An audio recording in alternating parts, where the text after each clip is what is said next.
The word on the street is you got your nickname Officer Dan because you used to be a male stripper. Is that accurate? God damn, that would be way cooler than the actual story. So this was literally the birth of Officer Dan. Was right there. You guys just witnessed it. What's going on with the snake, dude? It was fake. I got letters from SEMA. Oh, okay. From who are those guys that do all the animal stuff? PETA. Yeah, those guys. Not SEMA. They sent me cease and desist. They wanted us to take down the videos, and I was like, guys, it's a toy. I would not hold a rattlesnake at gunpoint. Yeah, it'll kill you. And again, fail as often as you can because you learn from it. It's the best tool that you can have. You're absolutely right. Yeah, absolutely. So I fail a lot. As much flack as we give drifting, sure, drifting fun. is cool as It's figure skating of goddamn motorsports. Don't sugarcoat it. It's stupid. Greetings, YouTube. It is myself, Netgear57, and Feed for a special S-Chassis report. We have a special guest, Officer Dan Brockett from Albuquerque, New Mexico. Hello. Thank you guys so much for having me on the show. Welcome. Happy to be here. I met Dan by really pure chance. I saw a set of 4-lug work XT7s for sale on Facebook Marketplace. And I was like, man, for 4 wheels and tires, that's not a bad price. And it's a very, very mild setup, perfect for a street car. And I'm like, man, those would be great to put on the 240 one day. So I'm like, yeah, I messaged him, hey, what's up with these wheels? Can I go look at them? I go over there and it's freaking Officer Dan. I'm like, oh, dude, you're Officer Dan, right? He's like, yeah. I was like, man, this is so cool. I've got this YouTube channel. We can do something together. It'll be awesome.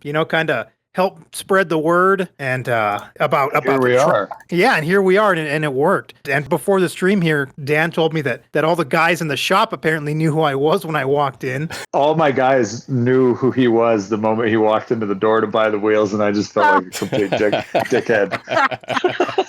They should have said hi. They should have said something, but didn't say anything. What video do you think they recognize you from? The 240 video. It's got to be. I would say so. And because you're a local guy, like I think they pay attention to the local guys that are of stature on the internet. So, this one, the hard truths of owning a 240SX. Yeah, in 2022, 234,000 views. Hell yeah, dude! And 5 of those are my guys, so it's perfect. So this is who we're talking to, Officer Dan here. Go subscribe to his channel, obviously. Yeah, say what's up. I post random stuff. I'm not very good at it, and I don't post very often. But when I do, I try to post stuff that's cool. So like going to Japan and buying stupid cars and fixing stupid cars and so on and so forth. Or camping. That's, I think, why my channel doesn't go anywhere, because it's all over the place. But it's fun stuff. Yeah, it's just it's mostly for my kid when he gets older and I'm long gone and be like, oh, my dad did some all right things. How did you first get into cars, Dan? What kind of sparked that interest for you? The thing that kind of sparked my interest in cars was back right after I got out of high school, which was in the 90s still. And we would trade real player videos before YouTube, before really anything else. And so there was this World Rally Championship video set to Linkin Park song. And I just used to watch that religiously. And it was all Colin McRae and Richard Burns and all of that stuff. And so that, I think, I still wasn't into cars. I was riding BMX then. And that kind of lit the fire. And I didn't really still care about cars, I would say, until 2001, when I actually put a deposit down on a Subaru WRX when they came to the United States for the first time. And it was all because of that video. Fast forward, I had that car for 5 years. I wrecked it, got insurance, and then ended up buying an STI. Had that for a few years. And I was at a grip versus slip day at the racetrack back in 2007. And I took a ride with a drift guy, and because we were out there to show them how much faster we were than everybody. Yeah. That's what racing guys want to do. Your crab walk isn't going to help you now. No, the funny thing is some of the drift guys were way faster than some of the road racing guys that were there, including myself. And so we were humbled a little bit, but the best part about it was the ride along. So a bunch of us that were there for road racing got to take rides with the drift car guys. And that was like a life-changing moment for me. I was kind of getting out of BMX at that point because it was hurting too much to continue doing. I'd had back surgery. Like it was like the perfect timing for me to switch passions, I guess is what it would be. And so I took that ride along. I sold the STI. I bought a really crappy F250, an open trailer, and a 240SX for the same price as the STI. And that was in early 2007, and I went to my first drift event and got dead last. You were kind of like the U.S. drifting OG then, because that's like the beginning of it in the U.S., right? It's pretty close to the beginning. Like 2003, I think is when I kind of the driver's search for D1. The first like big drifting event in the United States was in, I believe, 2001. Wow. But Formula D didn't exist until well after that. I think until 04 or 05, maybe 03. I can't remember the exact dates, but Sure. I was not the newest guy on the block, but I was still pretty fresh when drifting was still going. I mean, everybody in Formula D was still SR powered and stock V8. so it was super cool, man. I went in head first. And that's funny because we've talked about on the show before the pipeline from skateboarding or BMX to drifting. Yeah, for sure. It's like mainline heroin, and you're starting. It's like, oh, you want to smoke a joint? Yeah, no, you just go straight to the hard stuff. There's no pass and go. There's no $200. It's funny because when you're skateboarding or riding BMX, you're like, God, it's so expensive to keep this bike going. I got to buy another tube or a tire. It's $25 or new set of grips, and right. You forget all of that when you get into cars and you're spending $400 for a set of 4 tires for one day's worth of events. And yes. Yeah, you talk about spending money. Exponential. Bearded Wrencher says, "What's up, Dan? I heard of you from interviews with Aaron on Lone Star Drift. Awesome to see you collab with CCF. Just sub to your channel." Hey, rock and roll, man. I appreciate the hell out of that. Yeah, Aaron's a good dude. He's crazy. I've known him as long as I've been drifting. He was one of the first people I ever met at like an out-of-state event that I went to. He did Formula D like before I did it. I will warn you, I told them it was going to be Adam LZ, so there might be some angry comments in the YouTube. Nimbus has LZ gone yet? Yes, he has. He's gone. He got knocked out, and now the stream is going to drop in half. This is sick, though. Is this a Bisu? Yeah, we just did this last year. I got really lucky, and I've made some really good friends in Japan. I've gone out there 4 or 5 times for drifting and videos and content and stuff. This time we went out there and actually bought cars, had Japanese guys register them, and we did our own drift week for 2 weeks. Wow. And we went to 5 different tracks. It was absolutely insane. Tell us about your first 240. Oh my God. First 240 I ever bought was a 1989 coupe that was spray painted gray. It was completely gutted, 5-lug converted, Z32 brakes, single overhead cam KA. Went and looked at it and it wasn't running. And I brought somebody with me that actually knew about cars because I knew nothing at this point. Hadn't wrenched on anything, nothing. And he went over there and he had a pocket full of relays. We lowballed the crap out of him. I think I paid $1,200 for this car. And it already had Sylvia front too. That was the crazy part. I didn't know that there was a difference between Sylvia and pop-ups. Well, even back then, $1,200 was the cost of a Sylvia front. Yeah, that's what I'm saying. And so, because it wasn't running, it wouldn't start, it wouldn't do anything. And my buddy came over there with his pocket full of relays. We paid the man. He put all the different relays in. Thing fired up first try. We drove it off. Hell yeah! And dude. the guy sitting there pissed. Oh, he was so angry. I think he wanted like $3,000 for it, which is still a really good deal for a Sylvia front car. Yeah, absolutely. Yeah. And I had no idea what I was doing. It was open diff and went to my first drift event, and I don't think I drifted a single goddamn thing. Dude, you would be in first and second gear for like 35 minutes apiece.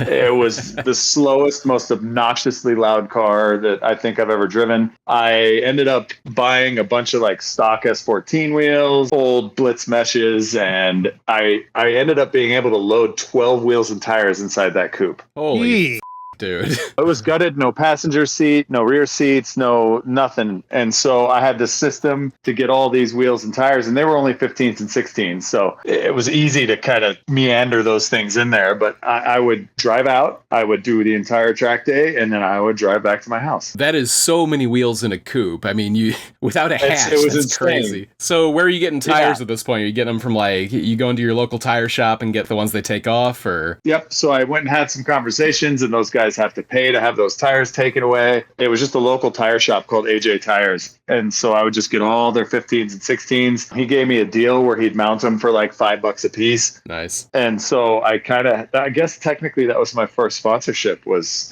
that, even though it wasn't. I still ran logos on the car and everything because I was like, this is sick, and How fast did you weld that diff? I did 3 events, and everybody was like, I don't know what's wrong. And so I was go-karting with these guys one night, and I had one of the guys that went to the drift events drive the car, and he was like, oh, your diff's open. You just need to go get it welded. And then that changed everything. Next competition, I ended up qualifying. I got like into the top 16, and I couldn't go any further because I didn't have a roll cage or anything. But that changed everything. And so just having those little bits of advice is just world-changing. It was like you were weight training, you know? Yeah, I was getting the motions. I was just autocrossing really hard. Was this also your daily driver at that point? I had a Corrado. Oh, rich kid. Okay.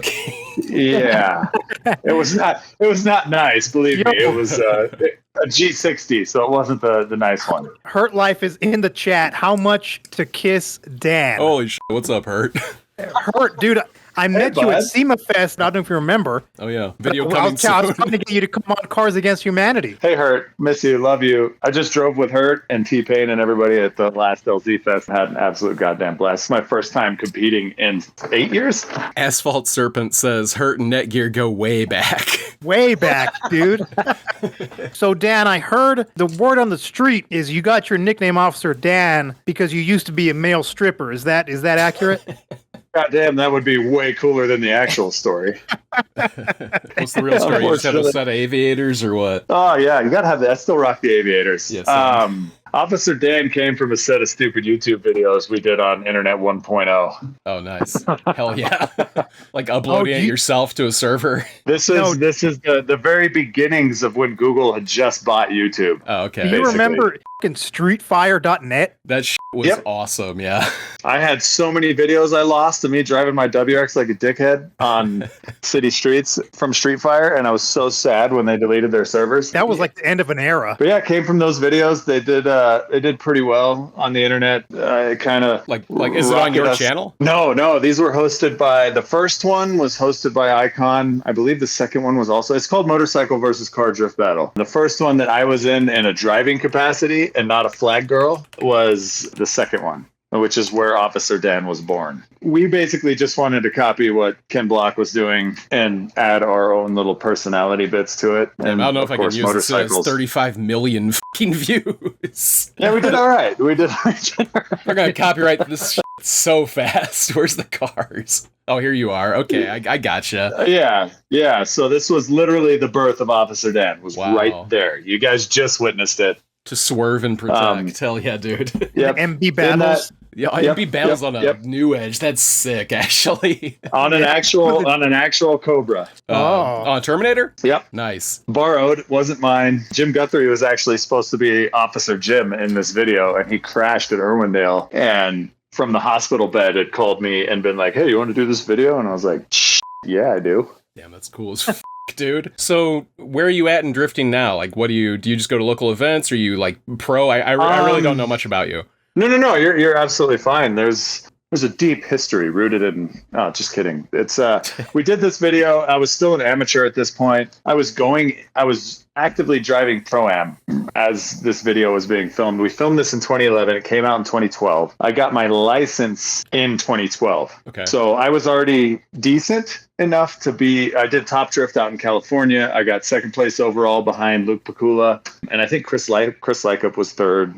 Some of the OGs in your group might know who those people are. And I ended up being Danny George's spotter, who was the guy that drove the Miata in 2013, kind of learned how Formula D worked. And then I actually did 2 seasons of Formula D. I did 2014 very miserably and 2015 even more miserably. I did Pro 1 and Pro 2 because you could still do that then, and just completely ran myself dry of money.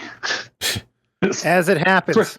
Yeah, pretty much the story of anybody that tries to become a professional at most things when they have no idea what they're doing. Fair. I actually documented that. If you guys ever want to know all the stuff not to do when you become a professional driver, you can look at my YouTube series. I think I have 43 episodes of a thing called Scotch and a Beer, where I just drink a scotch and a beer and I regale times of old about how many mistakes I made and the trials and tribulations of being a grassroots guy trying to become a professional driver. How did you get hooked up with GK Tech? They were actually a sponsor of mine in Pro-Am. The GK Tech had just started, I think, 2009 in Australia. And I think they first started selling stuff in the United States in 2010, 2011. They sent me a set of these super baller aluminum knuckles, and I did a review on it, and they liked it. And so they sent me some other stuff, and I started working with them, and I was supposed to have their stuff on my car for Formula Drift. And unfortunate things happened, and they weren't able to sponsor me for Formula D, and ran other suspension parts on the car. Stopped doing Formula D, and literally like 2 months after that, the owner was like, "Hey, do you know anybody that's doing Formula Drift? We want to sponsor somebody." And I was like, It's like, son of a bitch. Yes. Yeah. It worked out. It seems like it worked out, though. It really did. And so that kind of sparked the conversation that went a different direction. I was like, well, I'm not doing it anymore, but who do you have that's distributing here? Like, I know it's like $200 to ship a set of knuckles from Australia to the United States, and that's not good. And so we had this whole conversation and talked about me being the distributor in the United States. And we came up with an agreement. In 2015, I officially became GK Tech USA. It was my first time having an LLC and blah, blah, blah, blah, blah. Again, I guess it's my personality. Just jump off the deep end, buy a drift car, then 4 years later, go into professional drifting, and then start a business, because why wouldn't you? Okay, so this is not a sad story. At the end of the day, you are GK Tech USA? I am GK Tech USA, yes. Damn, that's sick, dude. So any parts that come to us, we wholesale to Njuku and FR Sport and all those guys. It's crazy because I ran it out of the broom closet of a performance shop called Motiva here. I don't know if any of you guys remember Motiva, if you're from Albuquerque, but I was sponsored by those guys for a really long time as well. And they let me use their... He's a faker. He's from... I've only been in Albuquerque for 2 years. Oh yeah, Motiva was long gone before you even got here. So it was a performance shop. They helped me out a ton, but I ran GK Tech out of their broom closet, and I would box and ship maybe 2 or 3 orders a week. That's what it was for a couple of years.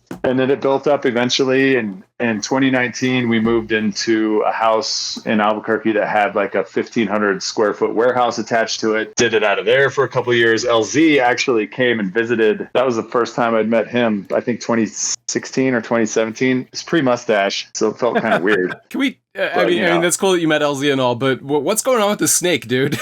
It was fake. I got letters from SEMA. Oh, okay. From who are those guys that do all the animal stuff? PETA. Yeah, those guys. Not SEMA. They sent me cease and desist. They wanted us to take down the videos, and I was like, guys, it's a toy. I would not hold a rattlesnake at gunpoint. It'll kill you. It would not put its mouth on the gun. I can almost promise you that it would be my arm or whatever else. Yeah, for sure. It was there. So, yeah, we had a good time with that. Dexter Gordon, questions for Dan. How does he feel about pass-through hydro brake setups? Also, does he feel likely hydro brakes form bad drift habits? Oh, man, hydro is a tool. Don't think of it like it's a bad habit. It's a tool, and you use it like a tool. You hear that, Jimmy Oaks? It's okay. Oh, yeah, it's 100% okay, Jimmy. God damn it. He uses the handbrake just as much as anybody else. He uses that more than the gas pedal from the videos I watch. Oh, it's a thing. And you use it, especially when you're tandeming with people. Like, if you don't have a handbrake, you shouldn't tandem. I'm going to say that, and that's a fact. You shouldn't tandem with somebody and try to be close to them if you don't have a handbrake, because you cannot get yourself out of trouble. So it's an absolute must. And as for inline versus dual caliper, I would say only dual caliper if your series makes you do it. Inlines work absolutely fine. All my Zs are basically inline. Some of them are dual caliper just because we were filming videos on how to put the dual calipers on. My Lexus is inline. My Corvette is inline. Inline is fine. What kind of Corvette you have? It is a Rocket Bunny C5. It's one of 3. Sheesh. Wow. Not our bag, but sheesh. Yeah. One of 3. Not my bag either. It's the only Stancy car that I own, but I still drift it. It has an angle kit on it, and we filmed some pretty cool videos with it. But sick. We did that for an episode of a TV show that I got to do. What show? It was called Runs Good. It was on Motor Trend. Hell yeah. We did 2 seasons, and then I got fired for yelling at the showrunner for being a piece of shit. Got his ass. F that nerd, dude. So yeah. Anyway, that's later on in the story. There's quite a bit that happened post Formula D and GK Tech and everything that it got pretty crazy there for a little bit. But it's finally starting to mellow out. Let's see this fucking thing. Yeah, it's a really pretty car. I'm gonna say that we PPF the whole thing, which was also crazy. Oh, is this like the build here? The wrap. No, this was just doing the PPF. So S-Tech sponsored that. Or I guess it's Steck now. Let's get to the techno edit of this thing and see what's good. Yeah, but it's such a cool car. It's carbon seats, carbon wheel, carbon console. What wheels are Kansai right there? made some. Those are Kansai Rokus. They are custom, one-off, 12.5-inch wide in the back, 11-inch in the front. Damn. Like negative goddamn forever. But yeah, it's actual Midnight Purple 3 paint. Oh, badass. That's pretty badass. Which is the nuttiest color if you haven't seen it in real life. No, it it's turns sick. brown, it's blue, it's so good. So it's the only like stancy car that I guess I own two now. My two-tone and this thing. And what's the two-tone? yeah, it's that two-tone is really nice. yeah, the two-tone is a 89 coupe as well. So if I own a Nissan, it's going to be it's creamy yellow and silver. Let's find this motherfucker. Do you have a video on it? Only on the Instagram. So that one's on the grams. I don't really have any YouTube. I should do a YouTube video on it, but again, I'm horrible at the YouTubes. Understandable. Me too. So if you scroll down a little bit there, you can see the Sylvia pictures. Yeah, that's an awesome color. Yeah. Yeah, it's super, super rare two-tone wise. I think they only made them in 89. What's done body-wise on it? It's all Spirit Ray, 100% Spirit Ray, molded wide body.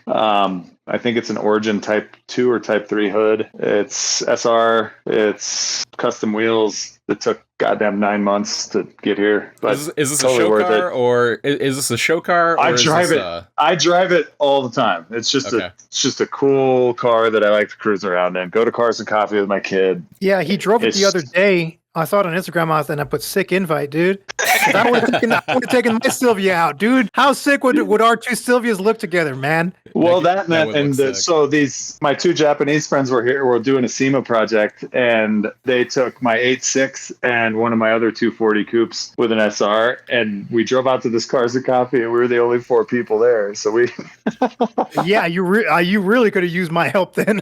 yeah, we definitely need you, man. Next time, I'll throw you a lifeline.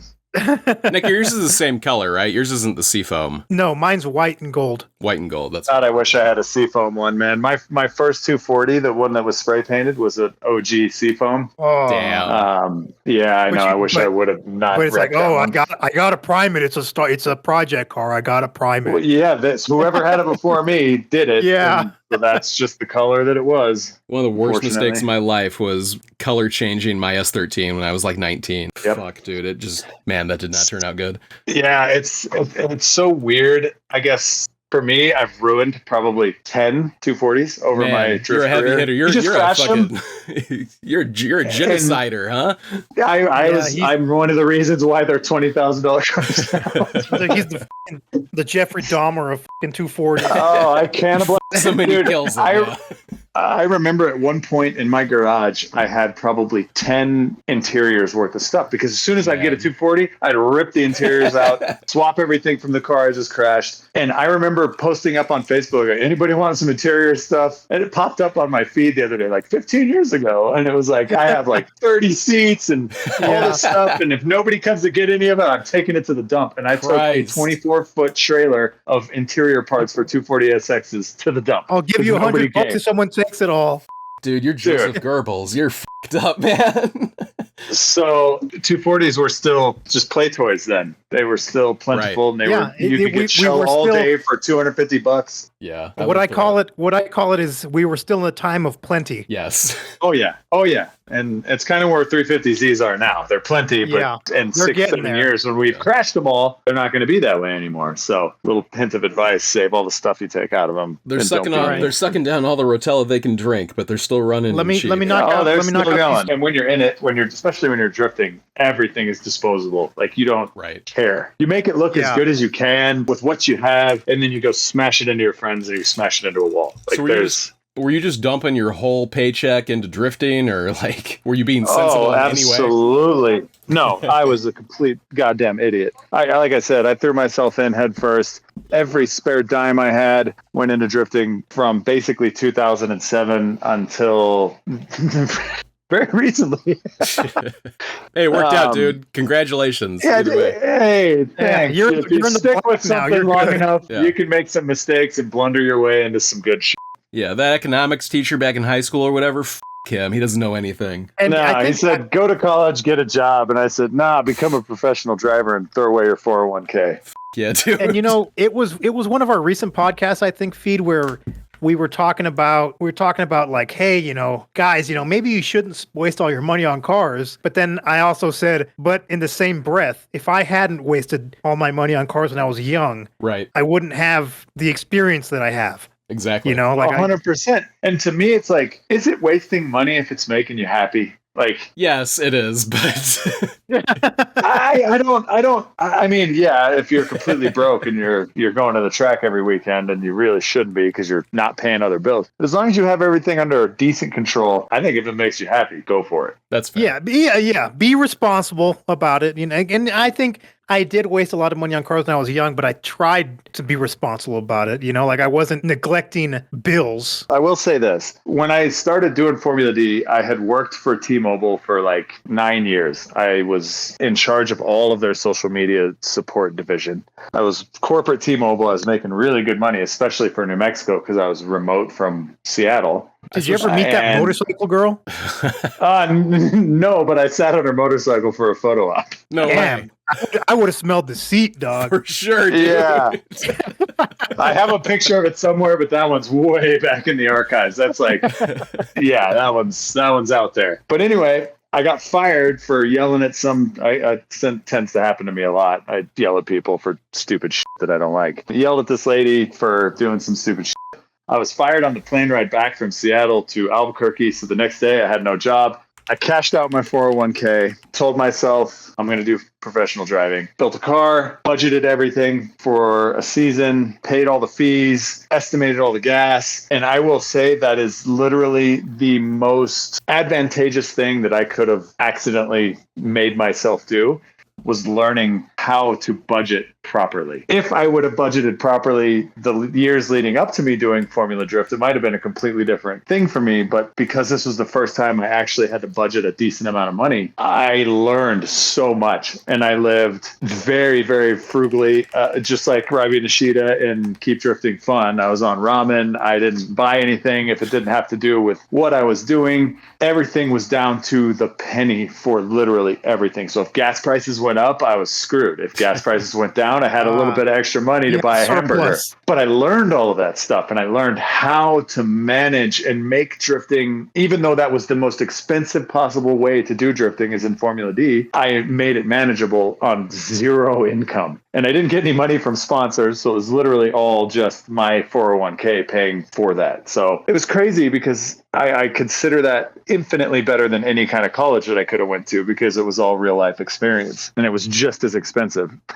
So are you a Quicken guy? Are you an Excel spreadsheet kind of guy? How are you keeping track? I quickly became one. I wasn't at all. I had to use spreadsheets and shit at T-Mobile, but now keeping track of everything and how much did I spend on this AN fitting and this oil change and this alternator and all this and that and that and that. And I became that. And I haven't stopped doing that since I started Formula Drift way back then. So that skill set has stuck with me all this time, and it has made drifting way more attainable and way more easy on the wallet, I guess you could say. So let's talk about Suika Circuit. That's one of the other crazy things that happened post FD. I took over running drift events out there in 2009. So I've been running drift events out. It used to be Sandia Speedway since 2009. And I have a very strong relationship with that place because I've been doing that for so long. It's gone through ownership changes and leaseholder changes, and the facility has just been degrading and getting worse and worse and worse and kind of got run into the ground. The previous leaseholder ran out of his lease. They wanted to double what he was paying. It was owned by this group of like 84 guys that really didn't care so much about racing anymore. They just cared about the tax write-off that the racetrack had become for them. Gotcha. So like the Donut Media owners is what you're saying. Yes. Well, when it's the Hoonigan complex, they just didn't care about it anymore. And it was very clear that they didn't care about it because they weren't fixing it at all. None of the plumbing worked. None of the electrical worked. The roofs all leaked. None of the air conditioners worked. The track surface had gone to absolute goddamn shit. The skid pad was in shambles. Like, it just got run into the ground. And it was unfortunate because I spent a lot of time there. And if that place didn't exist, I don't think that I would live in New Mexico. Like, I have no reason to live here. But because we had that track, it was really nice because I ran the events and I got to go practice when I needed to, and I could hold special stuff there and I could film there and we could do all this stuff there. And if that went away, then I probably would have moved. January 1st of last year, the place closed its doors because they couldn't find somebody to take over the lease for the money that they wanted for it. And that was it. The track was just closed. And we were just like, I had already now what? I've advertised the season. Like I've spent money on Facebook advertising. I was just like, no, I guess we're going to break in and have events anyway. I don't know. I don't know what we're going to do. So really? I'm over here trying to, I'm looking for parking lots or like, big open spaces that we can use to run events out there. Don't incriminate yourself or anything, but no joke. We totally would have done it too if push would have come to shove. Just not saying, just saying. And then I went and ended up talking to Jim Guthrie, the same guy that got me into the motorcycle versus car stuff because he had crashed his drift car. And we were like, well, why don't we buy it? Do you know anybody else that wants to get involved? And so I asked a couple of friends that are into motorsports here, not super interested, asked my buddy in Colorado, and he was like, yeah, dude, how much? And I was like, sick. And so we all came up with a big chunk of change, as much as we could possibly spare. And 4 months later, we'd bought a racetrack. Wow. That's badass, dude. And the name is really what I think is cool as fuck, because the place used to be called Sandia Raceway. Sandia, which means watermelon in Spanish. It's the Sandia Mountains. Sure. Yeah, which is watermelon. And the reason they call them that is because during sunset, it looks pink like a watermelon. That's how the mountains got their name. It's pink and green stripes. It's a really cool phenomenon. And so it used to be Sandia Speedway. I knew it needed a rebrand. I wanted my own Japanese spin on it because I'm involved in it, and I wanted it to kind of have some of my personality. And drifting has literally kept the place alive for almost a decade now. Real quick, is this the right video? Are we looking at the right Speedway here, or is this something completely different? Oh, no, that's up in Washington. Northern Oregon. Search Sandia Raceway. Okay. Yeah, Sandia Speed. You can just search a no-coast video or something like that. Lots and lots of drift videos there. But yeah, it's a nice place. It's a 1.8 mile road course. It's a 90-acre facility. It has a 3/8 banked dirt oval on one side. We have a 5/8 banked asphalt oval and a 3/8 flat oval, and we put connectors in between that stuff to make it super fun. There's elevation changes. It's high speed. It could be low speed. We have a big skid pad. Like, the place is fantastic for drifting and fantastic for just motorsports in general. We changed it to Suika because that means watermelon in Japanese.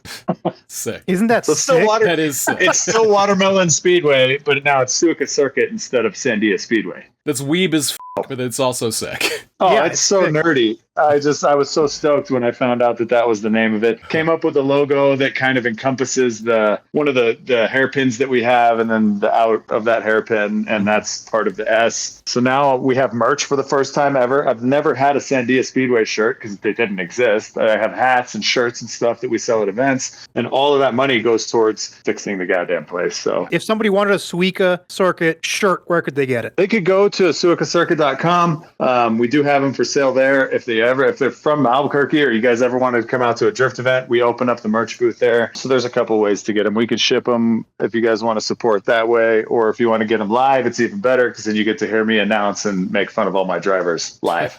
I went to the last event, but I didn't get the memo, and I was there early. I got there like you came early. Yeah. Early. And we were like dead by the time. And I was like, I had my wife and my son, and I was like, these dudes are gonna die of like sun. Yeah. So. I put the next one's on the 6th, and I made it a night event. So it starts at 2. We usually go track hot around 3:30, and then we'll do our like top 16 stuff and qualifying around sunset. So if you did want to come out, this one would be much better. Plus, I'll be in the tower. I'm gonna try to come out again. And my brother's in town, so I'll probably take him out, me and him. Yeah, let me know, and we'll put you in the tower. It has air conditioning.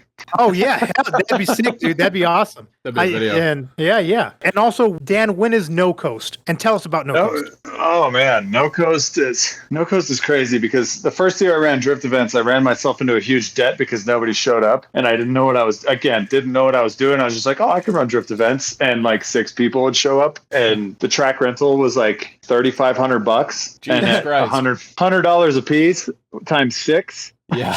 I'm doing the math on that. That's not working out. In the red. So they had no. Yeah. So you Oh, they just had bought a blast. fucking track instead? How Well, long? this was like '09. So this is Okay. I hadn't even done Pro-Am yet. I'm still new to literally cars in general, drifting, and now running drift events. I had no idea what I was doing, and again, fail as often as you can because you learn from it. It's the best tool You're that you can have. absolutely right. Yeah, absolutely. So I fail a lot. How long ago did you buy this place? Like, what was the time frame? This was last year. This was This is 2022. like brand new. Got it. Yeah, so we bought it in 2022 and then spent the entire last year wasting even more. I put every single dime that the drift events made, every single dime that No Coast made into the track surface and fixing the roofs and the plumbing and the sewage and adding a shower for the girls because there was only one shower and it was in the guys' bathroom. And that gets really sketch when you got a big event. leave it like that. Starship Trooper style, dude. Yeah. Oh, it was Starship definitely style. Starship Troopers. That's a way to put it.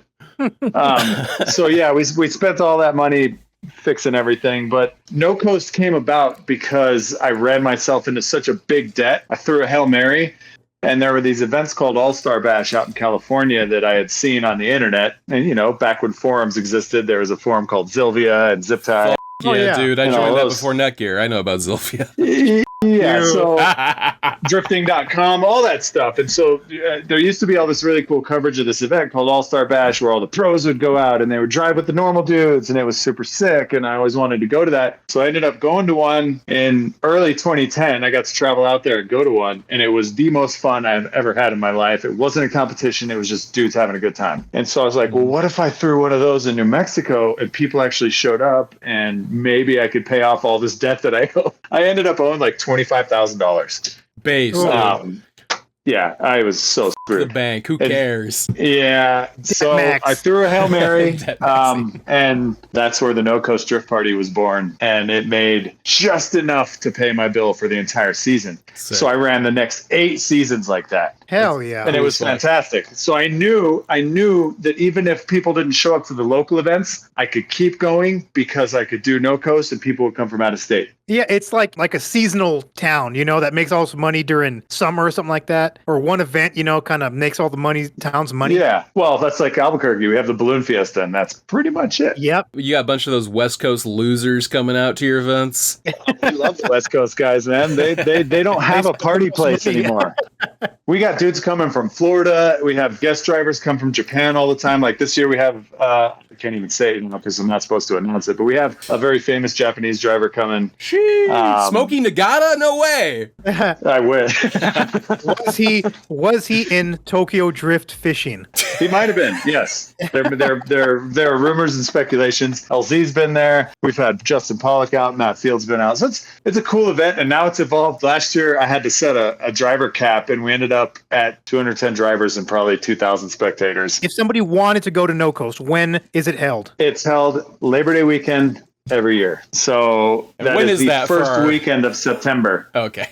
So this year, it's August 30th, 31st, and September 1st. Cool. It's one of those weird years where the first weekend is technically the first day. I can definitely get this out before then. Yeah, that's good. Yeah, and I do plan on going. Sick. So if you want to see your old boy Netgear, go out to No Coast. I'll be out there. He's got that sick It's ass vlog it's camera. three days. I might even let you rip some shitties on the skid pad, man. Let's make that I happen. don't know how good I'll do, but I'll sure as hell try. We gotta get you a gimbal for your camera. It's a good time. You know what I can do is rip some beeries. I'm very good at that. Oh, so, and I would like to preface this. No Coast is 80% party with 20% drifting. Necker's gonna involved, 80% love that thing. Then Yep. No, I'm sure I'll 100% love it because drifting, no matter as much flack as we give drifting, sure. It's drifting fun. is cool as f***.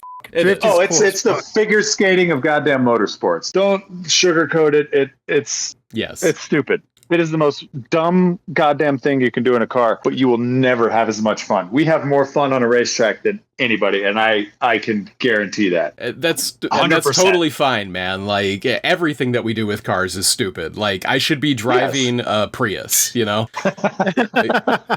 all know that what we're doing is and that's fine, and that'll be beat. Yeah, no, if that's a concern. It's a-okay.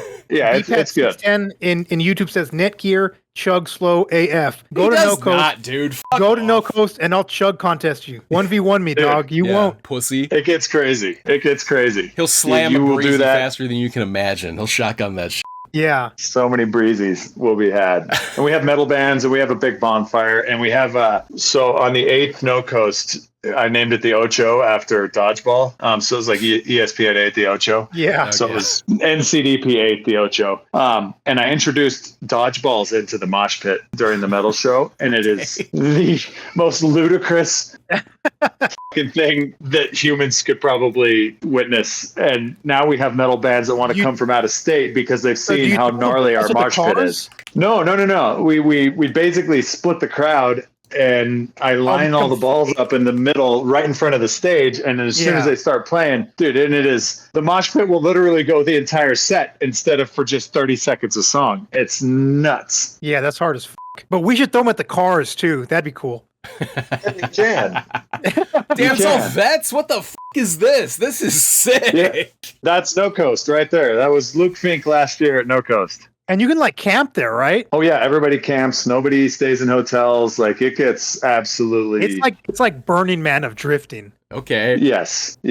Okay, so who are the biggest... This is completely different direction, but who are the biggest names in drifting right now? Is it still LZ? Because as far as I can tell, he blows. LZ easily is the most popular, I would say. Sure. Yeah, he is, I think, as far as reach goes. And then the beautiful part about LZ is like how many people he has now gotten into drifting. It's crazy. Yeah, watch this. He's blown the sport up. Yeah, he's blown it. Hey, guys, can we get some LZs in chat real quick? He's a good dude. And I think he's very positive for the sport of drifting because he doesn't just focus on pro. I think him starting his own series and going worldwide is crazy. Did not give me LZs in chat as I was planning on. Got a Jay Leno before I got an LZ. No, they're dropping them LZs. Yeah, they LZ. And we've been friends for a long time now. I announced the first season of his world tour, and I actually got to drive at one this year. So it was, I think what he's doing for the sport is absolutely fantastic. Even if he just jumps into Formula D and dabbles every once in a while, he doesn't need to do that. You work out a JK Tech deal with Drift HQ by any chance? Yeah, they're wholesalers for us, and we actually sponsored Adam way back in the day when he was building his cream car. So his cream car is on all GK Tech stuff. Okay. Which is cool. He was probably one of the best automotive YouTubers out there. I mean, if we're being completely honest. He's got it down to a science. That's as far as reach, like, and I actually and to me, again, it's the way that he's like, okay, there's a lot of guys making money off of YouTube. Cletus bought a racetrack. Cletus puts on events. Cletus entertains people. Yeah. LZ put on a drift series. He's entertaining people. He's progressing the narrative of motorsport in general. Sure. A lot of other car YouTube guys just exist and they make content and they get the money they don't do anything positive for the community. Yeah, they're like, oh, look at this sick car that I made. Look at these Facebook market listings. Look at this guy on Facebook. Look at this Lamborghini this fucking Houston Underground Racing Lamborghini or something. Oh, don't go after Street Speed 717 like that, dude. It's interesting. It's interesting that that's such a new thing, having those type of guys in drifting in general. Mm-hmm. It's a blessing and a curse. They're making the sport larger. They're getting more people involved. But when I or somebody that's kind of coming up in the sport wants to go get a sponsor, who are they going to give the parts and the money to? Yeah, they're going to get to the big name. And yeah. Yes. So that's I would say that's the double-edged sword there. It's like, yes, it's great, but I mean, he can get us 10 million views on something when you can get us 65. Right. Yeah. So there's that. Hey, stop taking shots at us, Dan. Got to poke the bear, man. No, you guys are fine. You guys are again, it's entertainment and it's a beautiful thing. And the thing is we try to be real. We try to be the real. And I can tell that already. Like just in this interaction. And we're the grassroots. We're everyman. Yeah. We're the most dangerous automotive YouTube channel on YouTube. Yeah, I won't agree with that one, but I will say, we will tell you not to drift. Is what we make. Yeah. But there's some pretty destructive channels out there for sure. That actually reminds me of a question that I wanted to ask you, and I think it's probably a good question to end the interview portion on. Yeah. Is Dan, what advice do you have to a young aspiring drifter? They just watched Donut Media Up to Speed 240SX, and they know everything about drifting. What advice do you have on someone like that wants to get into drifting? Get off the internet and get a car. That's it. And don't go nuts. That's it. Buy a 350Z, weld the diff, don't do anything else to it, and go have a good time. It'll let you dip your toes in without breaking the bank. Without Yeah. hurting too much. Yes. Yeah. Because I mean, a lot of people, I mean, hell, they'll like put an angle kit on their car before they even go drift. I know. I feel It's insane. Not that it's they shouldn't insane. buy And it's- GK Tech parts. No, you don't even need to. I don't even want to sell that. I just want people. I want people to have fun in cars. That was the whole aim of our TV show that we did too. Was we were taking people's project cars, we were fixing them ourselves, and then we were going to do what that guy wanted to do with the car. And we did 16 episodes of that. So we rescued 16 cars that were just stagnant projects, and we did.